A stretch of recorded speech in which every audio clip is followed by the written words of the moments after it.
Bom dia, boa tarde, boa noite. Eu sou José Maria e você está no Karatê com Café Entrevista. O nosso entrevistado de hoje é Diego Espigolon, coordenador da Seleção Brasileira Sênior. Vamos discutir e tirar as dúvidas. Quem é Diego Espigolon? Como ele chegou ao posto de coordenador da Seleção Brasileira Sênior? Como estão os preparativos dos atletas brasileiros para a Premier League de Lisboa e o Qualify de Paris? Como funciona a questão da classificação dos atletas para as Olimpíadas de Tóquio? Todas essas informações e muito mais você acompanha aqui no Karatê com Café Entrevista. Não esqueça, clique, inscreva-se em nosso canal, mande suas críticas, dúvidas, sugestões e tudo mais para que você fique por dentro de novidades.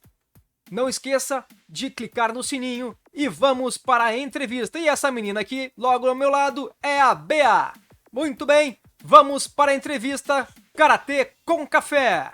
Diego, gostaria de agradecer muito a tua disponibilidade, a tua atenção e o teu carinho com todos nós do Karatê. Felipe, tuas palavras. Aí, Diego, obrigado pelo tempo, né? A gente sabe que vocês devem estar aí na preparação e tal, né? Mas conseguiu um tempinho para nos atender, então obrigado pelo tempo aí. Vamos fazer uma conversa bem produtiva aí. Show de bola, gente. Obrigado, Zé. Obrigado, Felipe. É um prazer estar aqui falando com vocês, levando um pouquinho de informação aí para a galera do Brasil também, né? Afinal de contas, às vezes o pessoal acompanha ali só pela rede social e tal, e muitas informações aí acabam passando despercebidos pelo grande público. Então, falar um pouquinho do nosso trabalho é sempre um grande prazer, tá bom? Vamos lá. Bom, Diego, então a primeira pergunta, bem simples, para fazer um aquecimento, né? Quem é Diego Espigolon? Pô, 2 horas para responder isso ou não? Olha, Diego, por mim pode ser 3, mas eu sei que tem compromisso. Vamos fazer rapidinho aí. Legal, cara, mas vamos lá. Bom, quem é Diego Espigolon? Diego Espigolon é um cara que só se lembra em vida com o Karatê, né? Assim, eu sou filho do Otávio Espigolon e da Antônia Espigolon, a Tó, minha mãe. Meu pai foi meu professor de Karatê, para quem não sabe, né? Hoje, sexto Dan. Então, só tive ele como professor. Claro, tive treinadores, muitas pessoas bacanas que passaram aí ao longo da minha carreira no Karatê. Mas meu pai, sem dúvida alguma, foi meu grande mentor, né? Comecei o Karatê com meus 4, 5 anos de idade, acompanhava meus pais nas competições. Tenho um irmão, né? Meu irmão, ele que também fez Karatê, meu irmão um pouquinho mais novo. Na época eu já fazia Karatê, muito novinho. Meu irmão falou para minha mãe, eu falei, olha, eu quero fazer Karatê, mas você tem que fazer junto comigo. E aí, com isso, minha mãe também começou a fazer Karatê. Eu peguei a faixa preta em 98, junto com a minha mãe. Eu tinha 15 anos e ela pegou a faixa preta junto comigo. Depois de mais alguns anos, meu irmão também tornou-se faixa preta de Karatê. Então, somos todos karatecas.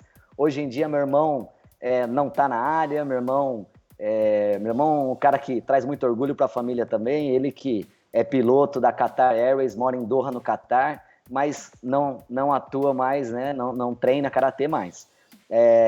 Eu levei o Karatê realmente a sério desde muito novo e competi bastante, treinei e logo aos meus 17 anos eu ia entrar na faculdade. Eu já tinha muita certeza do que eu queria, que era me tornar aí um professor de educação física, trabalhar na área do esporte e especificamente com Karatê, né? Com meus 20 e poucos anos, eu passei a ter um bom grupo de treino comigo, né? Atletas promissores, grandes potenciais. Ali eu incluo o próprio Hernani Veríssimo, a Natália que é o grande amor da minha vida, né? E ela entrou na minha vida no ano mais ou menos em torno aí de 2009, 2008, quando ela chegou em Piracicaba e ela começou a treinar karatê, a princípio comigo ainda como parceiro de treino. Eu era novo ainda, competia muito aqui em São Paulo, né? Os jogos de São Paulo e tudo mais.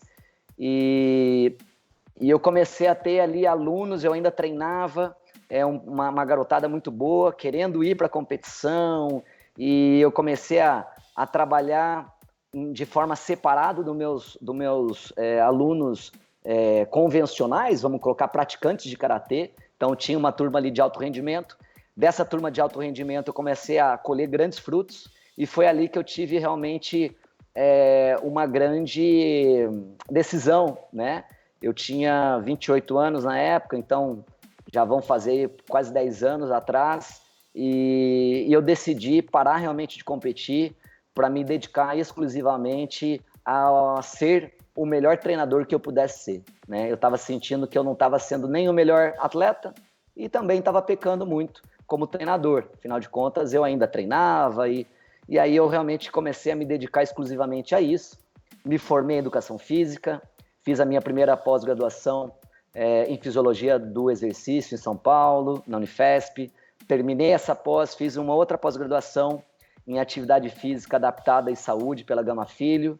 Depois de alguns anos, mais ou menos nessa época aí também, porque eu já estava me dedicando realmente exclusivamente como treinador, eu fui fazer a minha terceira especialização, dessa vez em metodologia do treinamento para o esporte de alto rendimento, no núcleo de alto rendimento em São Paulo, NAR, do professor Irineu Loturco, e realmente foi um momento muito bacana também da minha vida, que foi por volta de 2015. Nessa minha evolução enquanto treinador, tenho certeza que as pessoas, os atletas que passaram por mim, foram também muito importantes para o meu amadurecimento, né, enquanto treinador.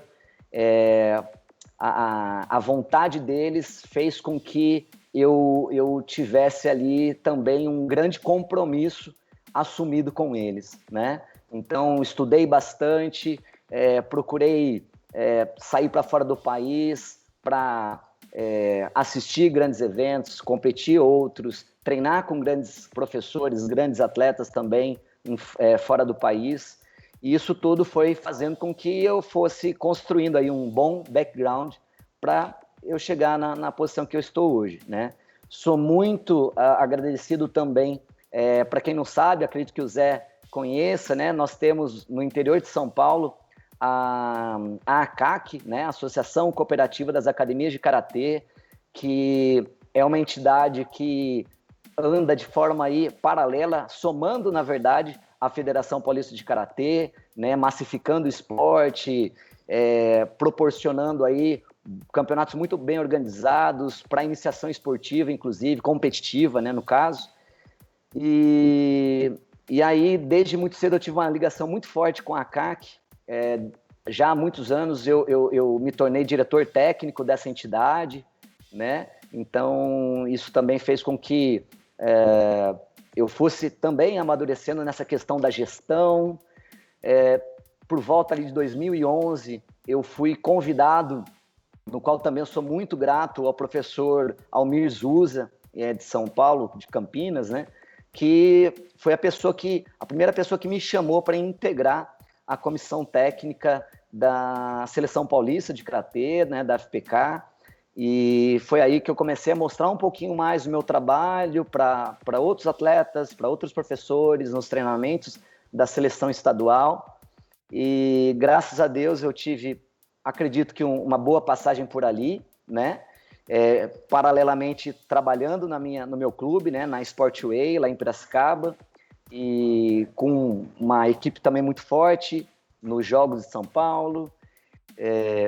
Enfim, com isso, Natália, graças a Deus, tornando-se pentacampeã do Campeonato Sul-Americano, foi medalhista de ouro nos Jogos Pan-Americanos 2015, medalhista Open de Paris 2014, Open da Alemanha 2013. Eu acho que tudo isso foi fazendo com que eu fosse amadurecendo, né?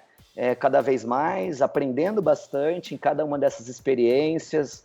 O Hernani também, né, que é atleta ali, né, prata da casa, que começou comigo também, passou a ter uma boa expressão, né, no karatê estadual, nacional, tornando-se campeão brasileiro, chegando à seleção brasileira adulta no ano 2016, ganhando, sendo bicampeão pan-americano, indo para o World Games 2017. Enfim, então todo esse meu trabalho foi gerando ali uma certa, acho que, credibilidade em torno do meu nome, né? Eu sempre levando o karatê realmente muito a sério. E em 2014, teve uma seletiva no Rio de Janeiro, em Teresópolis, no início do ano. Eu estava no evento com alguns atletas, e aí foi que o diretor técnico da Confederação Brasileira de Karatê, o professor William Cardoso, me chamou para uma conversa e me fez o convite, né, para que eu integrasse a seleção brasileira, a comissão técnica da seleção brasileira de karatê, que na época era uma comissão técnica relativamente grande, tinha bastante, né, muitos treinadores. Fiquei super lisonjeado, né, procurei entender um pouquinho qual seria o meu papel e tal, e foi aí que começou a minha história dentro da confederação enquanto treinador, né, da seleção brasileira, em 2014. De lá para cá eu sempre fui muito proativo, né, tentando fazer as coisas e propondo novas ideias. Enfim, acho que a gente pode falar um pouquinho dessas novas ideias, dessas coisas que eu fui colocando-se ao longo dessa minha trajetória dentro da CBK.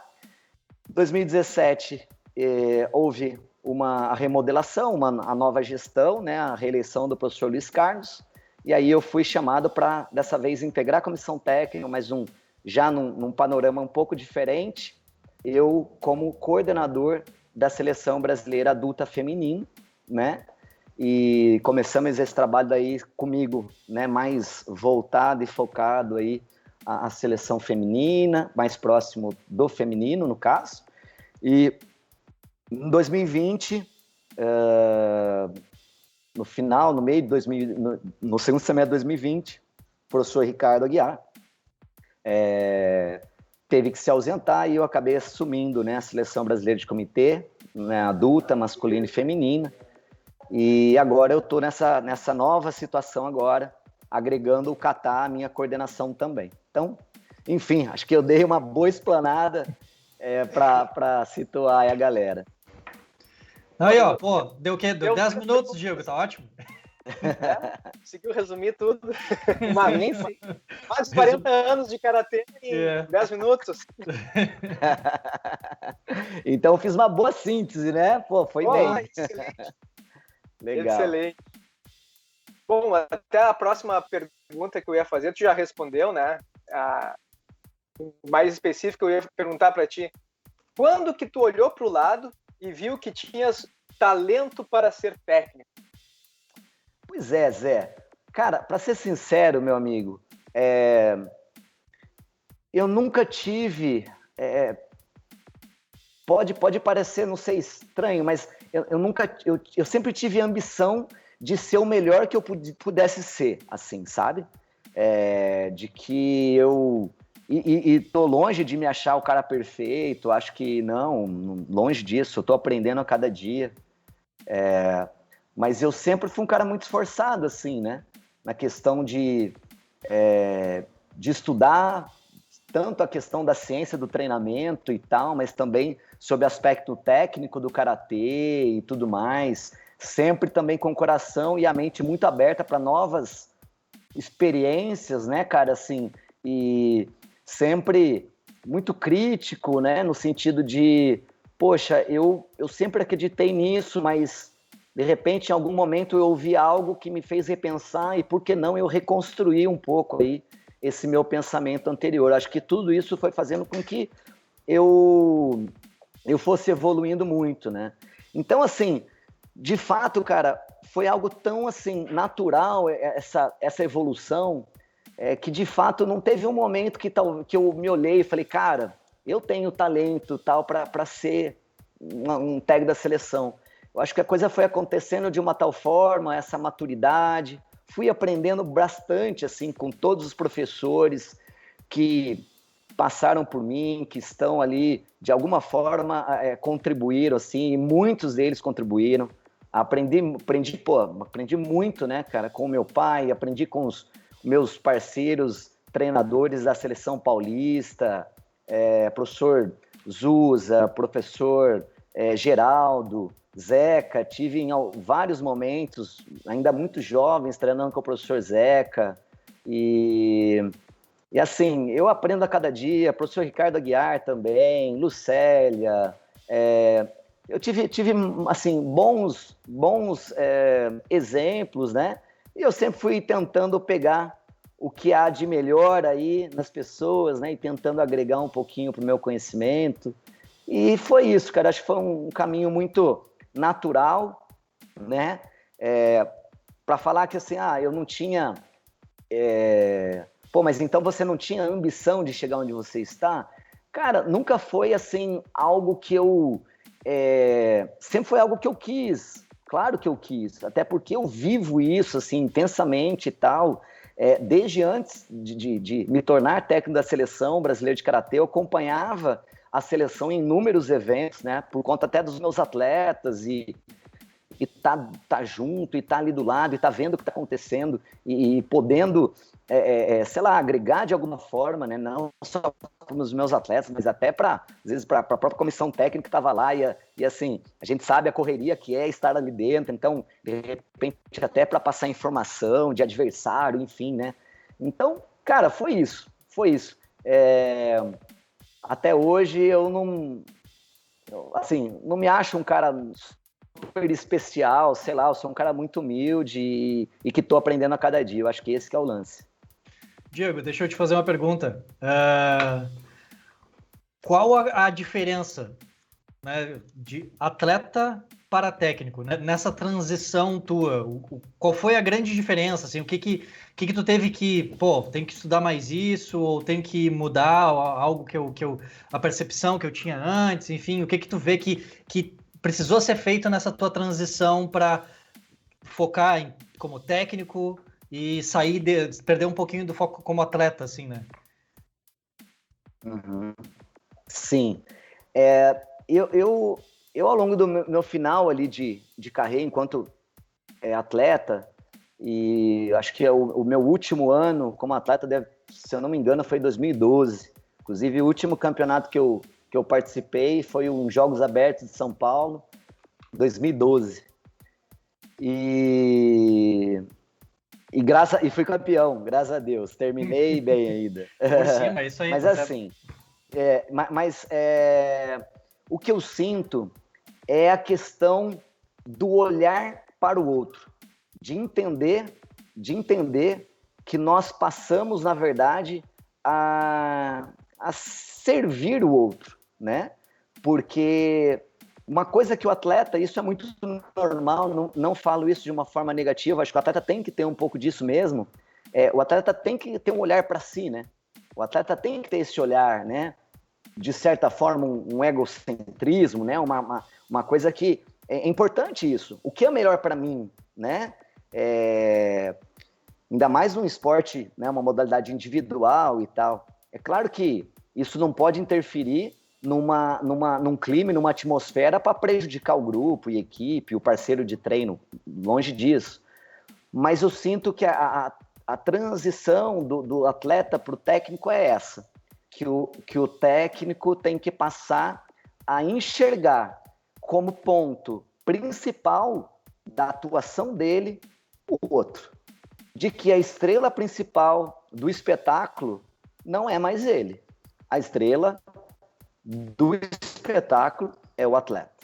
Sim. Eu acho que esse é o grande lance, né? Legal. Para que isso não é uma coisa que é de um dia para o outro, que é uma chave, mas eu sinto isso, né? Hoje eu eu estou aqui para realmente servir os atletas, tenho isso muito claro na minha mente, né?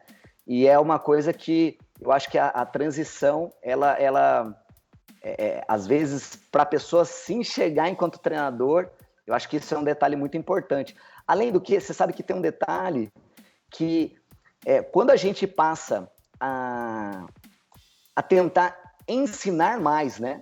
A tentar a explicar, a fazer as correções, a fazer propostas de treinamento, elaborar uma sessão de treinamento, eu acho que a gente aprende muito quando a gente ensina, né?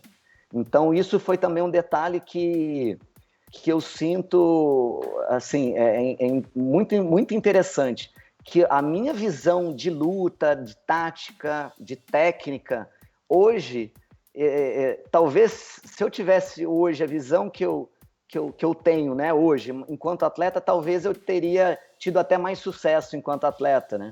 Então, eu acredito que é isso, tá? Legal, obrigado, Diego. Posso perguntar?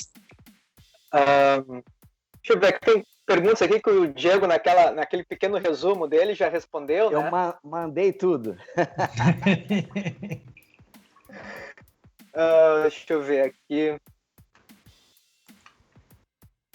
Mas responderei com mais detalhes, com prazer, qualquer pergunta aí, Zé. Fica tranquilo. Certo. Eu lembro de uma época, Diego, acho que foi em 2014 ou 2015, que a Federação Paulista começou a mandar alguns técnicos para a Europa para acompanhar alguns jogos Premier e eventos internacionais, né? E, se eu não me engano, em alguns desses eventos tu chegasse aí pela Federação Paulista, né, se eu não me engano, né, de ter conversado e ter falado. Tu acha que essa experiência que a Federação Paulista proporcionou, tu acha que teve um ganho na visão de vocês do que estava acontecendo na Europa e poder fazer um comparativo com o que estava acontecendo no Brasil e Europa e adaptar o treino para os atletas brasileiros? No caso de São Paulo e depois, posteriormente, para a confederação, né? Sim. Bom, Zé, é uma pergunta bem complexa, assim, que dá para a gente falar bastante coisa sobre isso. Então, vamos lá. Sim, teve uma época, se eu não me engano, Zé, isso foi ali não foi 2015, foi entre, eu não vou saber precisar de fato, mas foi ali entre 2012 a 2013 ou 14, tá? Alguma coisa nesse sentido, acredito eu. Eu participei de um evento na qual a Federação Paulista de Karatê me auxiliou com a hospedagem, no caso, para a ida do Campeonato Europeu. Foi na Finlândia, foi em Tampere, na Finlândia. Inclusive, foram, né, nesse evento especificamente, foi eu, o professor Ailton Grilo, que é da arbitragem lá da Federação Paulista, e o Ricardo Aguiar, né? E aí eu tive salvo engano, foi a hospedagem, né, bancada pela Federação Paulista e tal. Sem dúvida, Zé, que isso é muito interessante. Essas viagens internacionais, a gente poder acompanhar uma competição na íntegra, né? Isso é muito interessante, né? E é assim, tem alguns detalhes que eu queria comentar sobre isso, né? Porque se a gente parar para pensar, há muitos anos atrás, a demora da informação chegar no Brasil, né?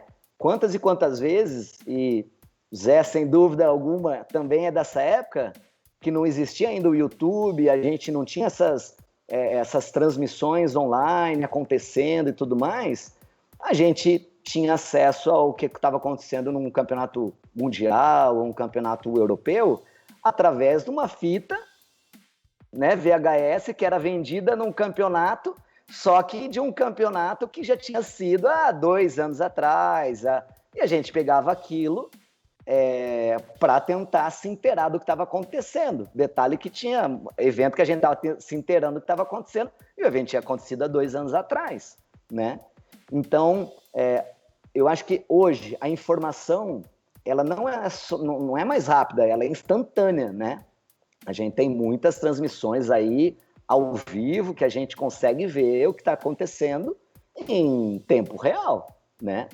Então, isso é muito interessante. Isso já aproxima todos os profissionais que querem buscar uma maior modernização, atualização, fica muito mais fácil, porque você está vendo o que está acontecendo em tempo real. Às vezes eu estou assistindo um Open de Paris de perto, na final, de repente eu virei para falar alguma coisa com alguém que está do meu lado, eu perdi um Muramauashi lindo, alguma técnica que aconteceu, e muitas vezes quem está assistindo consegue ver o replay, eu não consigo. Claro, eu consigo ver depois, mas o que eu estou querendo dizer é assim, a informação é muito mais rápida. Agora, isso quer dizer então que talvez eu estou minimizando a importância de estar presente no evento? Não. O que é interessante de estar presente no evento, por exemplo, muitas vezes a gente está vendo o que está acontecendo na área de aquecimento, a gente vê o que acontece nas lutas preliminares, porque quando a gente pega um evento, uma final de um campeonato, uma etapa de Liga Mundial, o próprio Campeonato Mundial, aquelas lutas, elas tendem a ser lutas mais estudadas, mais parelhas, né? Elas duas pessoas num nível muito alto e que sabem que se fizer um erro, elas podem perder a luta. Isso faz com que as pessoas arrisquem menos. Então, a gente poder acompanhar um evento desde o início é algo muito interessante, porque a gente vê coisas belíssimas acontecendo nas lutas preliminares. Um outro detalhe, principalmente para dirigente, pessoas ligadas à gestão esportiva, é ver como é que está acontecendo a questão organizacional, estrutural do evento, como é que o credenciamento de técnico, como que é o registro, como é que o briefing dos árbitros, né? Como é que acontece tudo isso? Isso é muito interessante, né? E é uma coisa que, de fato, a pessoa que só está assistindo, tentando assistir, né, o campeonato online, as finais, a disputa de medalha, não vão ter acesso a essas coisas, né? Então basicamente é isso. É claro que seria muito interessante, voltando aí à sua pergunta, né, Zé, que as federações realmente investissem, né, mais aí nessa questão de apostar ali, no conhecimento dos treinadores e tudo mais, né? Tenho certeza que isso traz grandes frutos ali para o Estado, para as federações, né? A gente sabe que das dificuldades, a gente sabe ainda mais, né, em período de pandemia, questão de arrecadação, inclusive, os campeonatos sem acontecer e tudo mais, então a gente sabe que é difícil, mas é interessante, sem dúvida alguma, é interessante esses investimentos, né? Agora, outro detalhe, Zé, aproveitando aí o gancho da pergunta, que de fato eu nunca esperei também só das entidades para me enviar para os campeonatos e tudo mais, né? É claro que existe uma questão financeira, mas eu, durante um período da minha vida, que eu ainda não era casado, né? Eu não tinha filhos, ainda morava com os meus pais, eu consegui, através do meu trabalho, tinha um custo de vida muito mais baixo, obviamente, do que eu tenho hoje, eu consegui investir na minha carreira ali, naquele momento, né? Então, por diversas e diversas vezes, eu viajei com dinheiro meu para ir para esses eventos, acompanhando a Natália, acompanhando o Hernani, indo para um campeonato pan-americano, indo para uma etapa de Liga Mundial, enfim. Então, assim, a gente também não dá para os profissionais ficarem esperando também, né? E às vezes sei lá, também só se vitimizando, né? Tem que buscar, às vezes não tem dinheiro, mas procura colocar ali um projeto de médio prazo para fazer, sei lá, uma forma de arrecadar uma grana e investir na carreira, né? Enfim, isso é importante. Felipe, uma pergunta, Felipe. Acho que o momento, né? O momento é um momento distinto geral, né? E acho que é interessante a gente entender um pouco como é que a pandemia acabou afetando, né, a preparação. E, pô, você imagina que vocês tinham todo um planejamento e daí no fim cai essa bomba, desmobiliza tudo, muda datas e vocês têm que daí repensar tudo de novo. Como é que foi para vocês isso? Sim. Boa, excelente pergunta, Felipe.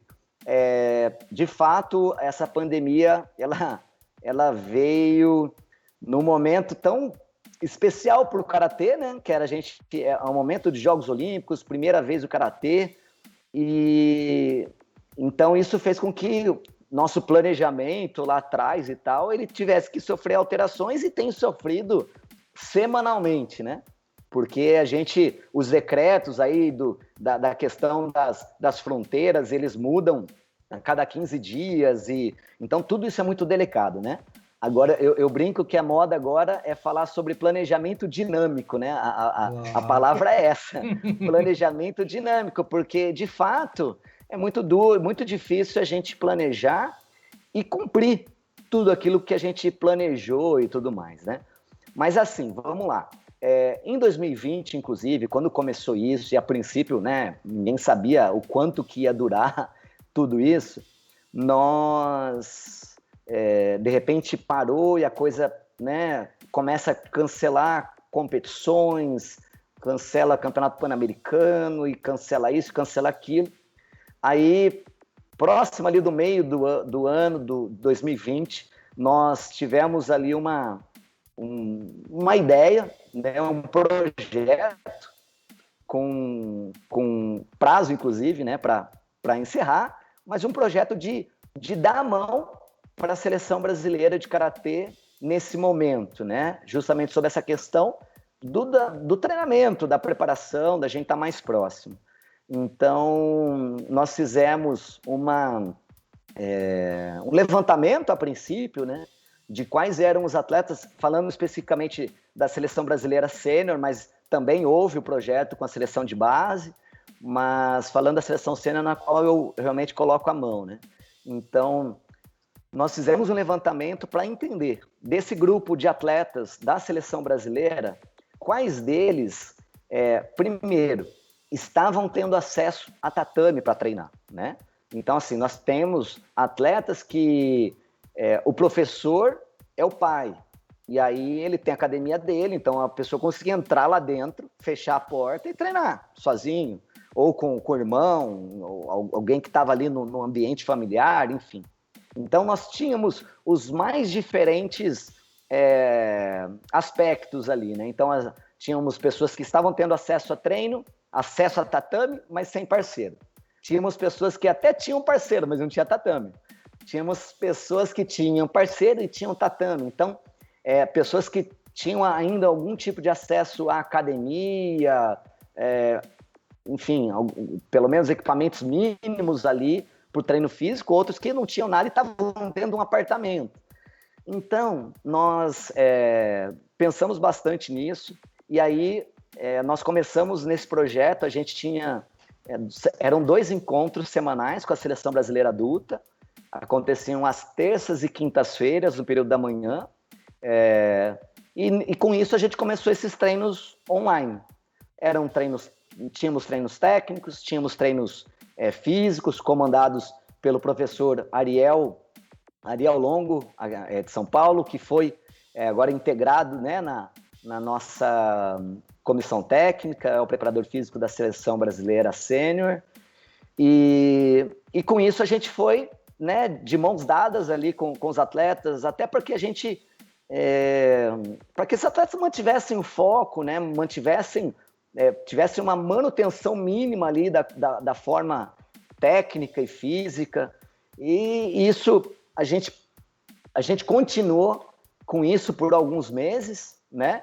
Depois, a hora que a gente percebeu que os atletas passaram a ter o acesso de novo ao tatame e ao parceiro de treino, aí deixou de ter sentido, né? Esses treinos online e tudo mais. Então, foi isso que aconteceu.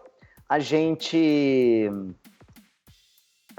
os Jogos Olímpicos, né, que foi prorrogado, nós que tínhamos a questão ali do Vinícius, a princípio, né, classificado por conta do cancelamento da etapa de Marrocos em abril de 2020, e aí encerrou o ranking, aí depois Jogos Olímpicos muda, aí abre ranking, então tudo isso foi muito delicado e tem sido bastante delicado, mas a gente está, como fala, consertando a roda com o carro andando, né? A gente tá fazendo dessa maneira. Sim. Não, legal. Mas tem uma aí? Vamos lá aqui.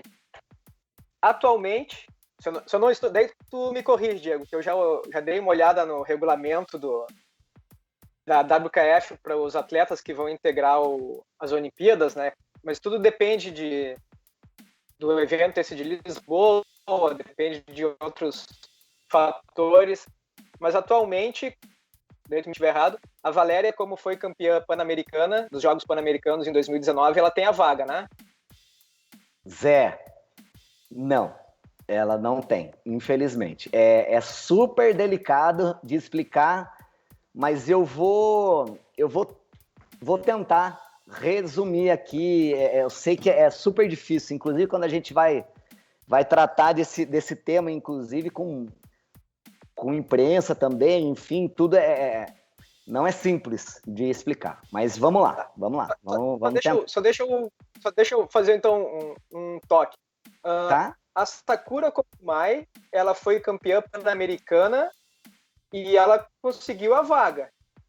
A Sakura é do Catar, mas a vaga dela não é pelos Jogos Pan-Americanos? Não. A Sakura, ela tá entrando, Zé, por conta do ranking olímpico. Ela tá entrando pelo primeiro critério de classificação, que é os 4 do ranking olímpico. Então é por isso que a Sakura tá pré-classificada, entende? Ok. Eu pensei que fosse pela... Eu vi que ela aparece ali nos primeiros no ranking, mas eu pensei que... Porque tinha dos artigos lá que falava que o campeão dos Jogos Pan-Americanos e dos Jogos europeus que tiveram em 2019, esses aí, né, a princípio, estariam classificados. Não. Explica para nós também, Diego. Vamos lá, cara, vamos lá. Eu vou falando e vou... Se surgir dúvida no meio, fala, porque eu acho que é uma coisa interessante, apesar de ser difícil de explicar, mas eu acho que é realmente interessante porque existe muita dúvida realmente, né, sobre esse tema. Então vamos lá. O primeiro critério de classificação são os 4 do ranking mundial, do ranking olímpico, perdão, tá? Certo. Esse ranking olímpico que vai ser encerrado agora após a etapa de Lisboa. E mais um detalhe, né? Na verdade, tem essa etapa de Lisboa e tem o último evento que vale ponto para o ranking olímpico, que é o Campeonato Europeu de Porek na Croácia, que vai acontecer agora em maio, tá? Então, esse evento da Croácia, ele também conta ponto para o ranking olímpico, certo? Mas Diego, só uma dúvida sobre esse campeonato europeu aí. No caso, ele vai pontuar só os europeus, então. Exato. Só. Mas por quê? Por que esse campeonato europeu? Porque, na verdade, eles estavam utilizando o campeonato europeu de 2019. Mas, na verdade, o que vai contar é esse campeonato europeu. Tá? 19 fora. Isso, exatamente. É esse campeonato europeu que vai contar o ponto, não aquele lá. Entende? Então, assim, e no caso, o Campeonato Pan-Americano que contou pro ranking olímpico do Karatê foi o de 2019. Só que como o europeu não contou em 2019, conta agora. Entende? Então, assim, é isso, tá? Vamos lá. Ranking como que funciona a classificação olímpica? Primeiro critério é os 4 primeiros que pontuaram no ranking olímpico, após o final de todas essas competições válidas pelo ranking olímpico. Então, os 4 primeiros, certo? Então, ok. Após isso, como é que funciona? Nós teremos o evento classificatório, que vai acontecer de 11 a 13 de junho, certo? Também já aproveitando a deixa, o evento classificatório, como é que ele vai funcionar? Todos os países podem inscrever atletas, né, países, obviamente, com federações filiadas à WKF, podem inscrever um atleta por categoria, na categoria, obviamente, que vai ser a categoria olímpica, esse torneio classificatório, desde que aquele país não tenha um atleta já classificado pelo primeiro critério. Então, assim, se tudo der certo, né, e a gente tem muita confiança de que vai dar, do Vinícius entrar pelo primeiro critério de classificação, o Brasil não pode inscrever ninguém na menos de 67 quilos no torneio classificatório, né? Basicamente isso, ok? Depois disso, somam-se, e aí são 3 atletas que entram no torneio classificatório. Então são chaves de eliminatória simples, tá? Com repescagem. Então, chegou 2 finalistas, esses 2 finalistas não fazem a final, tá? A princípio não fazem a final. Depois entra a repescagem, sai os 2, teoricamente, medalhistas de bronze. Tem a disputa de terceiro. Somam, então, nós temos 4. Esses 4, no final, fazem um rodízio, todos contra todos, e saem 3. Um fica de fora. Esses 3 estarão nos Jogos Olímpicos. Então, nós teremos 4 classificados na categoria, mais 3, mais o Japão, que é o país sede. Fechou 8. Fechou 8. Depois disso, começa a questão dos critérios continentais, tá? No caso que são os jogos, né, continentais. No caso, daí como é que funciona? Nós teremos uma rodada de classificação que vai vir da seguinte maneira. Entrarão 2 atletas da Ásia, tá? Então, de todas as categorias,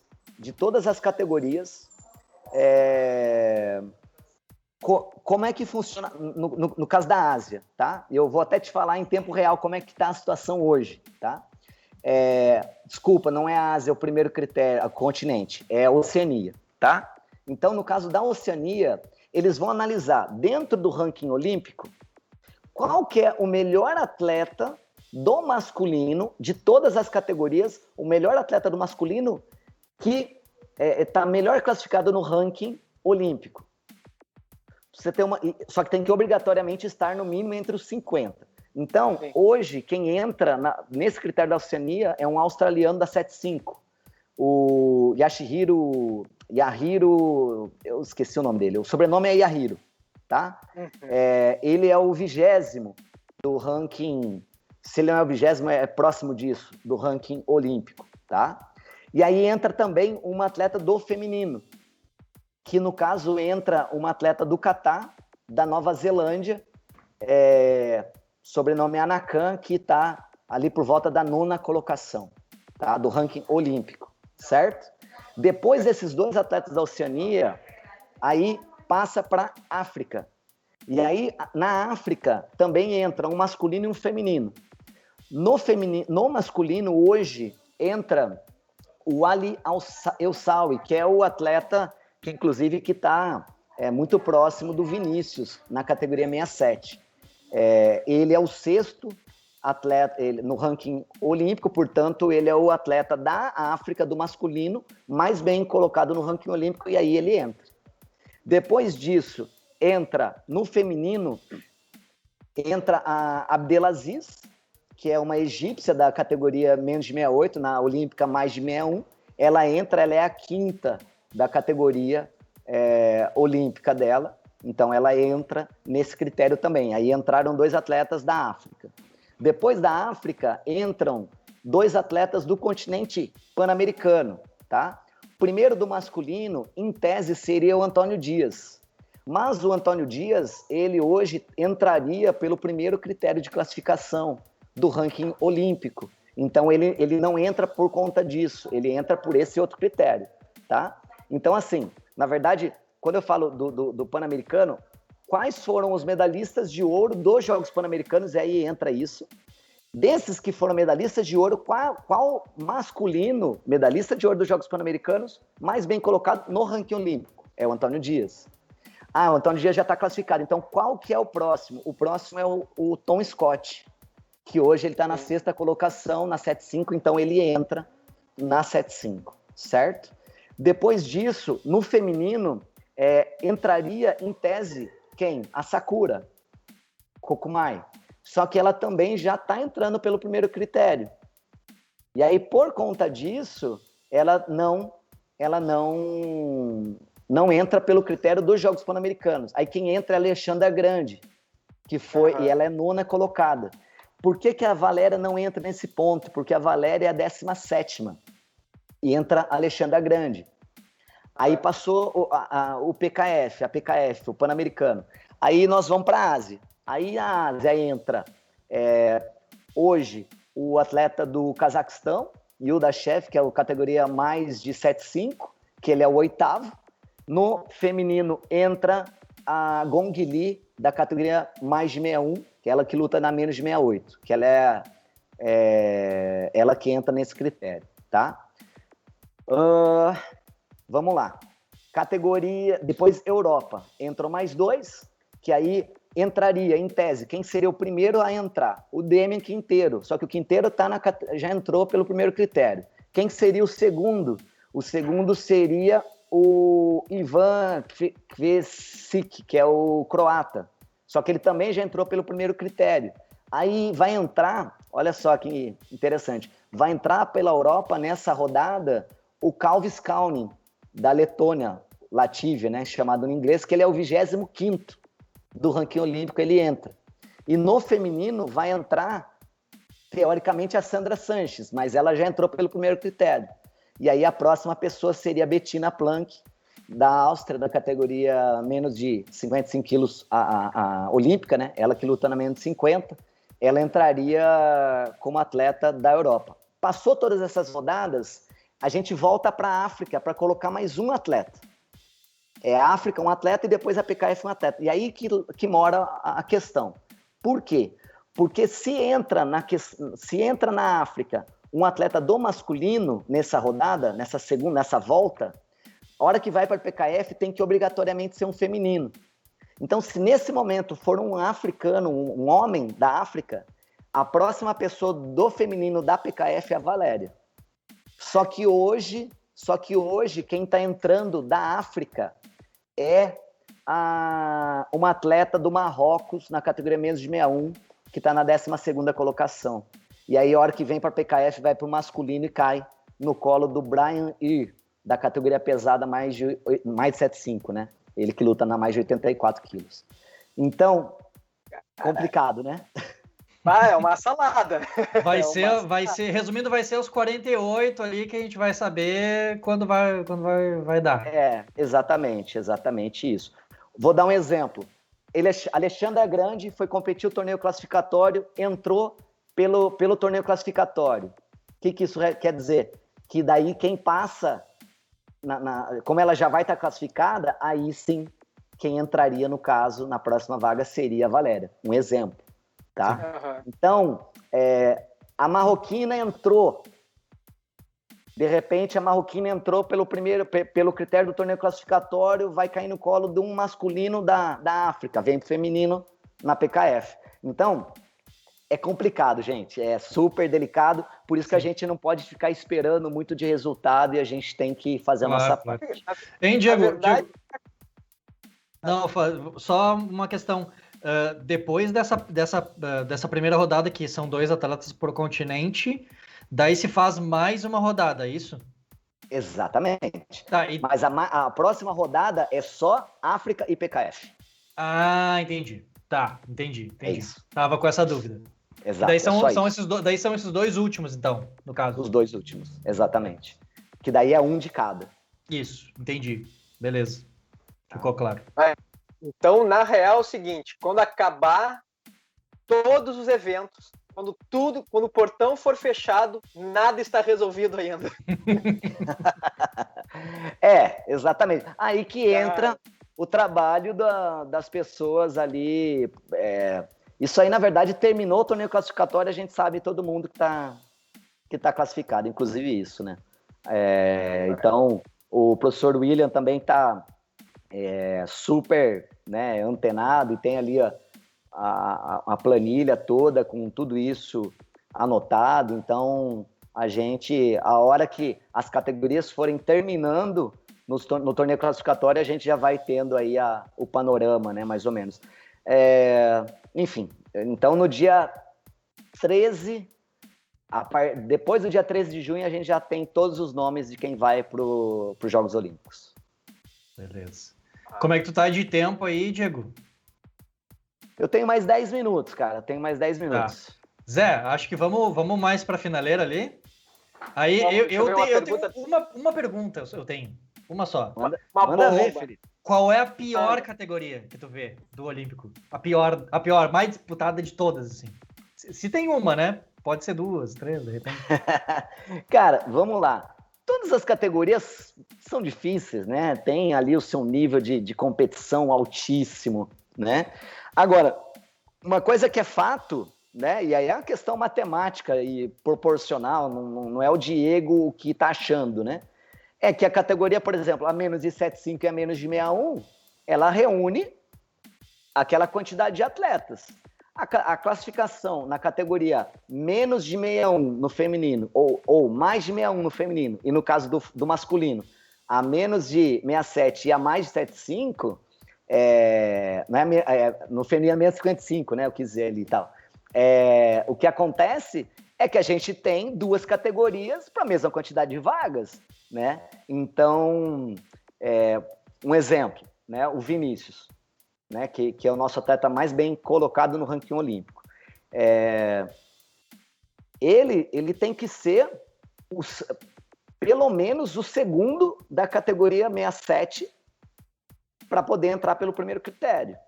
Já a categoria menos de 61 e categoria menos de 75, os 4 primeiros vão, né? Então eu acho que eu não vou nem falar sobre a questão da disputa. Eu acho que todas elas são muito, muito duras, tem bons atletas, o nível de competição é altíssimo, mas eu falaria isso, né? Que essas categorias que se fundiram, elas realmente, assim, os atletas acabaram, de certa forma, tendo ali um caminho ainda mais... Não que o caminho da 6175 seja fácil, muito pelo contrário, mas tiveram um caminho ali duplamente concorrido, né? Então é isso. Beleza. Vai, Zé. Então, a última aqui.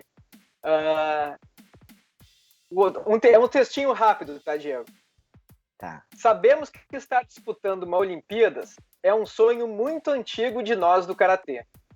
Os atletas estarão representando os milhões de atletas que temos no mundo. Mas tu já parou para pensar que tu estarás representando milhões de técnicos, professores e apaixonados pelo Karatê que trabalham dia a dia para manter essa arte?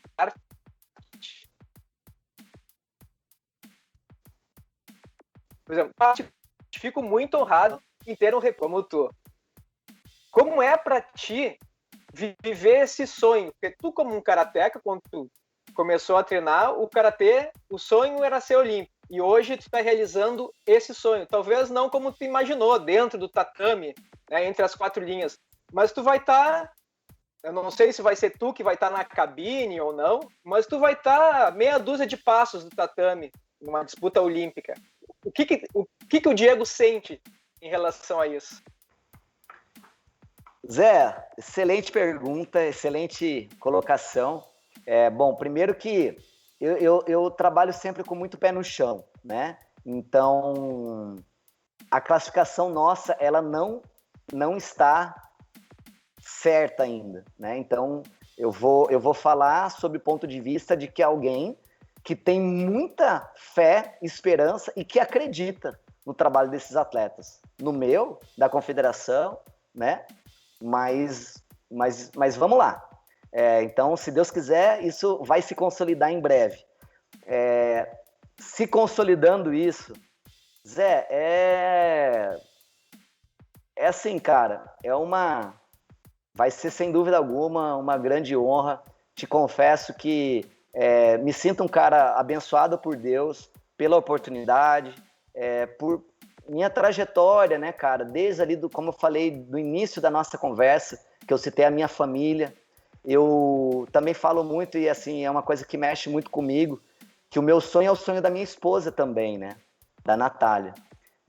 A Natália é uma pessoa que eu fico de fato assim emocionado, cara, quando eu falo, porque eu sei o tamanho, a grandiosidade do coração e da atleta que ela é e que ela foi, sabe? Então eu sei que esse meu sonho é um sonho compartilhado, né? Existe aquela frase que diz que a felicidade verdadeira, a felicidade só é verdadeira quando ela é compartilhada, né? E tenho certeza que a minha felicidade ela é compartilhada pela minha família, pela minha esposa, e tenho certeza, cara, que eu também vou estar compartilhando essa felicidade com todos os profissionais, todos os professores, todos os senseis. Por que não a gente ter a condição de honrar essa quantidade infeliz de professores que nós estamos perdendo dentro do karatê com essa questão da pandemia, né? Então, assim, vai ser realmente uma grande honra, uma bênção de Deus se isso de fato se concretizar. E o que eu posso falar para vocês, cara, que eu vou tentar fazer o meu melhor, assim, cara, para honrar o nosso país, para honrar o nosso país, os professores e toda a comunidade, cara, do karatê, né? A Confederação Brasileira de Karatê, na qual eu não posso deixar de citar, assim, a grandiosidade do trabalho da Confederação, a reformulação e, assim, de fato, assim, o incessante trabalho da diretoria técnica, da comissão técnica, do presidente, de todo mundo, dos árbitros, de todo mundo que está envolvido no processo, né? Esse momento é um momento que a gente não pode esquecer de ninguém, assim. Todo mundo vai estar junto nessa, né? Então, podem ter certeza que a gente está realmente dando sangue para colocar o país no lugar que ele merece, né? E é isso, Zé. Se Deus quiser, em breve a gente vai concretizar esse sonho aí. Com certeza. Tomara que já tenha um alívio agora em Lisboa mesmo, né? Tomara que tire esse peso. Acho que vamos conseguir, sim. Acho que vai dar. Acho que o Vinícius vai garantir uma boa colocação ali, vai carimbar o passaporte. Eu tô com essa impressão, não... porque ele já tá ali, cara. Ele já teve a vaga na mão, né? Então, acho que... Sim. Não, cara, e assim, agora eu gostaria só, viu, Zé? Desculpa te cortar, cara. Queria aproveitar até esse pouquinho desse nosso final de conversa para você falou do Vinícius, para falar dos atletas em si, sabe? A gente tem, cara, um grupo de atletas aí que desde como iniciou a caminhada olímpica, cara, e aí eu vou citar assim também alguns, né? Mas eu não poderia não citar primeiro o Douglas, assim, porque o Douglas ele teve e tem uma importância para o karatê nacional muito gigantesca, sabe? Ele foi o cara que saiu correndo na frente, foi com o facão ali desbravando o mato, colocou a nossa bandeira no mais alto lugar ali. O Brasil passou a ser mais respeitado nos últimos anos, também por aquilo que o Douglas começou a construir ali em 2008, naquele Campeonato Mundial do Japão, né? Com certeza. E depois dele, né, claro, Valéria que veio desbravando isso, aí essa safra mais nova, né, Vinícius e tal. Douglas, que teve essa infelicidade daquela lesão no tendão de Aquiles nos Jogos Sul-Americanos de 2018, mas não jogou a toalha, continuou batalhando. Vinícius, que foi muito eficiente aí nas etapas. Tivemos ao longo disso também uma grande pena do próprio Hernani, né, cara, que é um cara que também sempre muito bem cotado, mas passou ali por momentos muito difíceis da carreira, na qual, ele é um cara muito querido para mim, para a minha equipe, né, para minha família, meu aluno, né, e de repente também lesão, cirurgia, um monte de coisa acontecendo, né, e assim, vários outros, né, que vieram aí, a Natália, que também, na hora que ia começar essa questão da corrida olímpica, ela que estava no auge da carreira dela, aconteceram as gestações, primeiro ali, 2015, né, ela teve o filho em 2016, voltou super guerreira, buscou, tentou, 2017 acabou vindo a segunda gestação, fora outros atletas que tentaram bastante, batalharam, que acreditaram, né, cara, que gastaram dinheiro para tentar, para almejar esse sonho. Então, assim, cara, eu sou muito feliz, assim, por ter acompanhado boa parte aí desses atletas, me sinto muito honrado de estar ao lado deles, aprendo sempre, cara, com eles, né, e é isso, eu acho que a gente tem que valorizar todas essas pessoas, Comitê Olímpico do Brasil, né, que acreditou no projeto da Confederação, acreditou no Karatê brasileiro, acreditou nos atletas, acreditou nessa comissão técnica também, né? E é isso, cara. Esse é o momento da gente, todo mundo dar as mãos, a gente ser grato e vambora. Se Deus quiser, vai dar certo. Ah, vai sim, tem que ser. É isso aí. Felipe, mais alguma colocação? Não, eu acho que agora é que nem tu diz, né, Zé? Eu acho que eu ia desejar sorte, né? Mas o Zé não usa sorte. Porque o Zé diz que quem tá preparado não precisa de sorte. Então, né, êxito para vocês. Eu acho que é Obrigado. isso. É isso aí. Show de bola, cara. É isso aí. Porque a sorte muitas vezes não depende da gente, né? Claro. Então a gente tem que ir lá e ser eficiente e fazer acontecer, né? Então, se Deus quiser, vai dar certo. É isso aí. Então, Diego, muito obrigado pela tua entrevista, pelas tuas palavras, assim, eu acredito que para mim tirou várias dúvidas, eu fiquei um pouco triste, porque, desculpa, depois mando um abraço aí para a Valéria. Valéria, eu estava crente que já tinha uma vaga, até no meu bookmaker aqui, eu já tinha botado a Valéria, mas eu acho que pode ser um presságio, eu acho que é um presságio, a Valéria, eu acho que vai quiser. Como alguns outros atletas também que eu já apostei aqui. Legal. E ela merece. Se Deus quiser, vai dar certo, cara. Então, Diegão, um grande abraço, cara, muito obrigado. Bastante tranquilidade de trabalho para vocês, que nenhum atleta tenha lesão, que todos fiquem muito bem, porque são 100 dias, né? Não é só a Premier de Lisboa, vocês agora têm 100 dias para os jogos, e um pouco antes disso ainda tem o Qualify, e é um trabalho, pelos meus cálculos aqui, é o trabalho um dos mais importantes que tem, e o risco de ter uma lesão também tem que ter muito cuidado com isso, né? E eu acredito que vocês sabem bem mais do que eu como cuidar disso, mas é um cuidado gigante que tem que ter com esses atletas nesse período final. Mas vai dar tudo certo, botar o cara certo no lugar certo e na hora certa, né? A questão é essa.